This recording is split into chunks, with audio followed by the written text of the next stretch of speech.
Hello నేస్తమా, welcome to our channel. Sunday రోజు rest లో ఇక్కడ వర్క్ చేసినా కాబట్టి మండే రోజు అసలు మార్నింగ్ మేలుకు రాలేదు. ఇక లేచే వరకు 7:30 అయింది. దబుక్కుని లేచి ఇంకా వర్క్ స్టార్ట్ చేసుకున్నా. ఈ రోజు సోమవారం కదా, ఇంకా ఇంట్లో శివునికి అభిషేకం ఉంటుంది. ఇంట్లో దేవుళ్ళని మొత్తం గడిగేసి మంచి నీట్ గా పూజ చేసేసుకున్నా. ఏం చేసినా చేయకున్నా దేవుని ఇంట్లో ఒక దీపం పెడితే మాత్రం మనసు తృప్తిగా ఉంటుంది. పూజ అయిపోగానే బెండకాయ ఫ్రై, టమాటా చారు చేసుకున్నా బాక్స్ లోకి. శివరాత్రి అయిపోయిన వరకు నో ముక్క నో సుక్క. ఎలాగో సుక్క అయితే తాగము.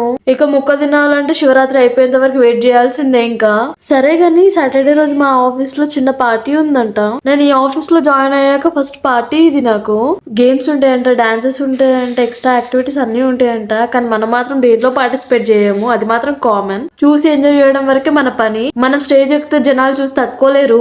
మనల్ని చూసి కులుకునే వాళ్ళు చాలా ఎక్కువ మంది, అందుకే ఎక్కము. కొలీగ్స్ ఎప్పుడు ఎందుకు ఇలా ఉంటారో అర్థం కాదు. ఎప్పుడు పక్క నుండి తొక్కుదామా తొక్కుదామా తొక్కుదామా, ఎక్కడ ఛాన్స్ వస్తుందా అని చూస్తారు. అలా తొక్కకపోతే మీకు మనసు ఒప్పదు అసలు. ఎవరి టాలెంట్ ఆడిది కదా, నీ పని నువ్వు చేసుకో, వాడి పని వాడు చేసుకుంటాడు. ఇంకెప్పటికి మారుతారో.